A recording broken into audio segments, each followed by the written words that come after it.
Dominic Lorenzo here. Electricity consumption has reached its peak. With the human population only expanding, the demand is increasing. New discoveries and technology has led to better quality of life, but also created the issue of light pollution. Now back to Ethan. Thank you, Dominic. This is Ethan Everhart reporting. Light pollution is a major issue, but is not as widely discussed as other topics. This is why we are researching and informing the public on the effects of light pollution to our society.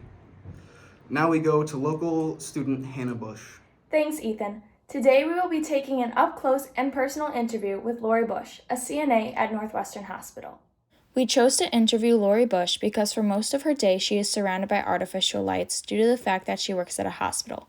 Since Lori Bush works night shifts at the hospital, we will be hearing about how working at night and how the exposure to just artificial light affects people mentally and physically, and overall how it affects her day-to-day lifestyle.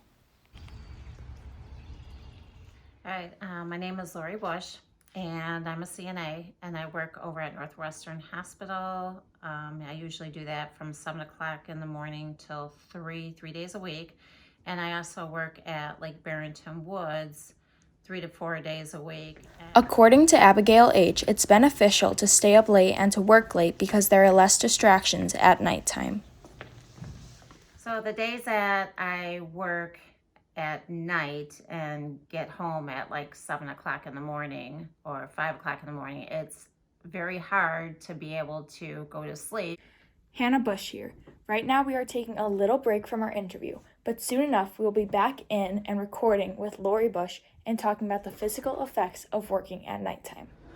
Michael Price says that warped perspective can interfere with one's ability to make sound judgment, and this comes from a lack of sleep and working at nighttime. I have to be on top of my game 24/7 because I have so many lives that I have to take care of, and their lives are in my hands. Michael Price also says that working against a person's natural sleep cycles causes sleep disorders as well as fatigue. I have come to realize that in order for me to be able to stay awake while I'm working during early morning to, throughout the night to early morning is I drink lots of caffeine, or I have to be on my feet almost the whole time just to stay awake. Right now we are going to be going to Ethan Everhart, who will be talking more about the physical and mental effects of working at nighttime. My interview, I decided to interview Mr. Bugle. He's the AP environmental teacher. And what we're trying to figure out is how artificial lighting is affecting other types of pollution problems around the world, and how we're being wasteful and wasting resources that we can easily save by limiting the amount of lights we use.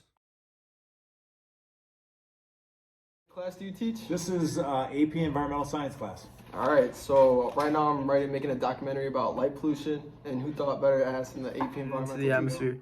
On average, there's about 35% of light being wasted, which is about $3 billion worth of energy being washed away. The problem would be difficult to deal with since humans require such a vast amount of electricity and power to keep their day going. Is that obviously the amount of light has a big part of it, right? So how much light we're using, but then also the type of actual light bulbs, the actual lighting units. Some are brighter than others and use more energy, which is another AP environmental thing, but some of them actually have more like lumens of light that actually reflect out. So by using like reflective materials and lower amounts of light, you can actually create like the same kind of phenomena without the light pollution. So less than 100 years ago, everyone could look up and see a spectacular starry night, and now millions of children across the globe will never experience the Milky Way. The sad part is that humans are only increasing the usage of artificial light. Some of the cause has to do with just our modern society and the fact that like 100 years ago, people weren't 3-shift workers. Like, a third shift job is at night, right? Or second shifts start like 5 o'clock and they go until later. So having our economy and our society run 24/7, you need the lights on to do that. So it drains energy, but it also pollutes light. So finding more efficient ways to do that and more efficient ways to work and provide an economy. I think you can't see stars, sometimes you can't even see the moon because it's so bright. And it's The U.S. Department of Energy concluded that about 15 million tons of CO2 is emitted each year in order to power residential outdoor lighting in the U.S.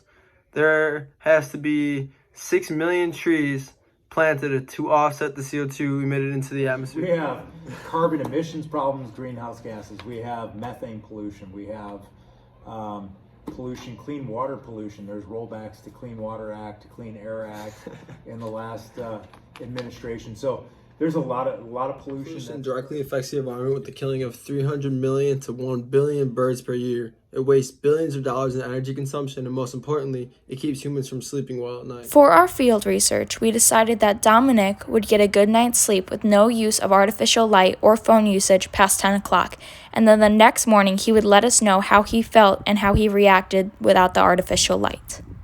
The next part of the experiment would be Ethan. He would turn his lights off at 10 o'clock but keep his phone on throughout the night, and then the next morning we would see how he felt and if he was agitated.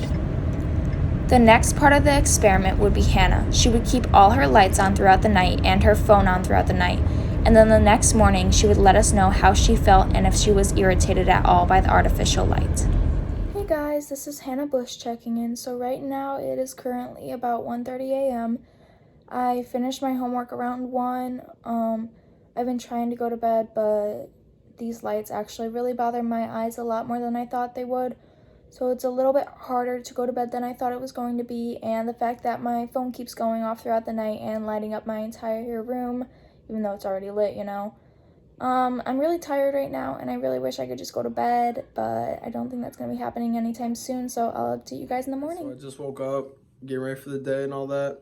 And I still feel a little bit tired, but I feel really energetic for being 6:45 in the morning. So let's get this school day started with. Hello guys, Hannah Bush here. So right now I am getting ready for school. I am extremely tired right now. I'm gonna need to drink a lot of coffee this morning, I can already tell. I just feel really tired, exhausted. I don't want to be up right now. Alright, so I just got back home from school, and it wasn't that bad. I mean, school, I still felt a little bit tired, but other than that, I feel like with all my lights off, I really got the full potential of being able to stay awake and focus during school. Hey guys, so I just got home from school. I was tired all day. I almost fell asleep in one of my classes. I was drinking coffee and energy drinks throughout the entire day, and I just got home, and before I do anything right now, I really think I just need to sleep for a little bit just to get my sleep back on track right now, so I'll let you guys know how it feels. Overall, our research showed that the less artificial light people were exposed to throughout the nighttime, the better quality sleep they got. It also showed that the less artificial light they were exposed to throughout the night, the better they felt the next day and they were less irritated.